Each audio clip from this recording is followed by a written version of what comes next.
wabarakatuh. Halo teman-teman, perkenalkan nama saya Hansa Humaira dari kelas 6A.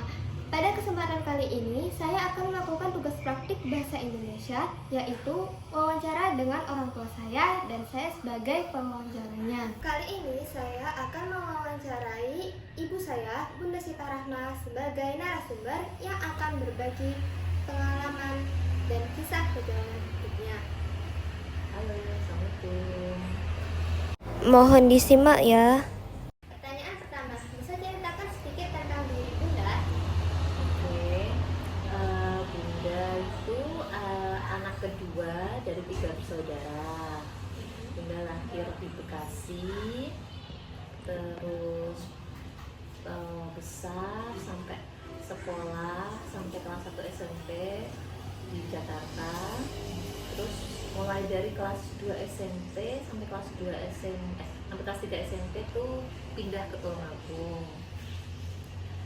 Itu karena ayahnya Bunda atau Mbah Kumu itu sakit, jadi dia udah nggak bisa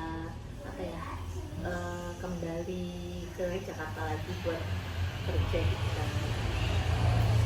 Itu habis SMP 2 tahun di Tulungagung, pas itu semuanya baru pindah ke Blitar sampai sekarang.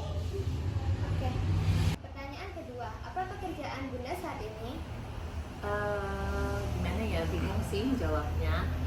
Yang jelas kalau pekerjaan yang resmi itu sih sebagai apoteker, karena Bunda dulu kuliahnya ngambil S1 farmasi, lanjut pendidikan profesi apoteker.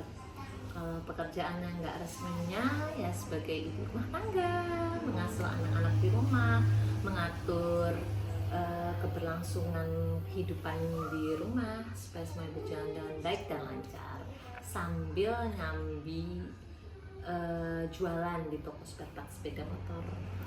Pertanyaan ketiga, bagaimana pengalaman Bunda dulu saat masih bersekolah? Pengalaman saat masih sekolah seru sih. Hampir semua perjalanan hidup episode sekolah Bunda itu seru ya. Beberapa mungkin ada yang nggak seru, misalnya ada yang membosankan. Namanya juga kehidupan ya, pasti kan kadang ada di atas kadang di bawah. Mungkin hari ini di sekolah kejadiannya seru, tapi ntar besok ada sesuatu yang menyebalkan, atau temennya ngeselin, atau boring gitu ya. Itu sih wajar aja ya, namanya kehidupan. Tapi so far sejauh ini sih semuanya menyenangkan.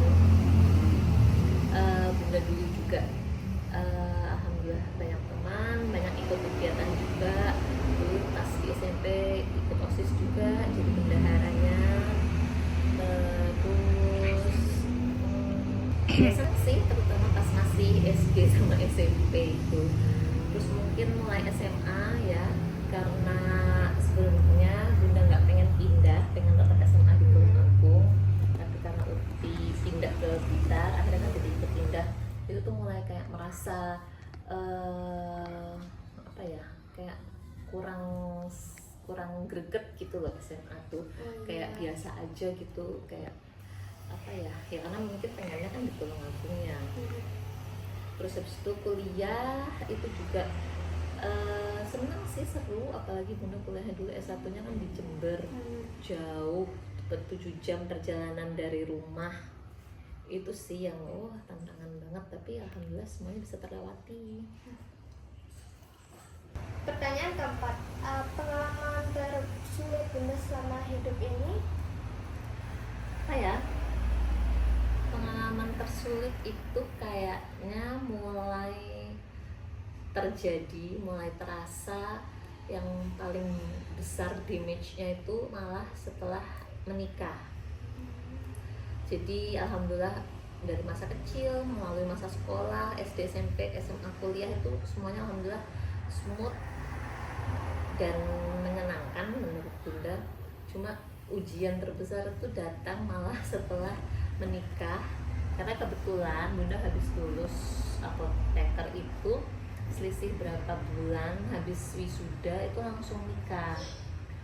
mungkin kaget apa gimana ya, dari yang biasanya bisa jalan-jalan sama temen, bisa main-main sama temen, tiba-tiba harus, dan apa ya, habis wisuda itu nggak lama langsung nikah tuh rasanya kayak ya kayak kaget aja, yang tiba-tiba harus di rumah, harus ngurus rumah, terus apalagi harus ngurus mengelola toko spare part, di mana tuh basicnya Bunda kan adalah farmasi, kok tiba-tiba disuruh setelah nikah malah disuruh mengelola sebuah toko spare part dan servis sepeda motor, itu ya itu sih yang masa-masa paling berat, karena sangat banyak penyesuaian, sangat banyak adaptasi, sangat banyak tantangan juga dalam segala hal. Ya itu sih. Pertanyaan terakhir, apa nasihat Bunda untuk generasi muda saat ini? Wah, nasihat ya Iya. banyak sih. Sebenarnya banyak, tapi kalau mau diambil poin yang paling penting, di antara terpenting adalah yang pertama harus selalu ikut aturannya Allah. Jangan pernah jangan pernah melanggar apa yang sudah ditetapkan sama Allah ya. Sama yang kedua, jangan pernah menyerah apapun yang terjadi, seburuk apapun kondisimu saat ini atau seterpuruk apapun keadaanmu saat itu tuh jangan pernah menyerah, karena pasti akan ada pelangi setelah badai yang lebat. Terima kasih atas waktu dan kesempatan yang telah diberikan kepada saya untuk melakukan wawancara kali ini. Semoga bermanfaat. Berdasarkan wawancara dengan ibu saya tadi, hari ini saya belajar bahwa hidup itu tidak selamanya berjalan dengan mulus dan lancar. Sekian dari saya, terima kasih. Semoga bermanfaat. Wassalamualaikum warahmatullahi wabarakatuh.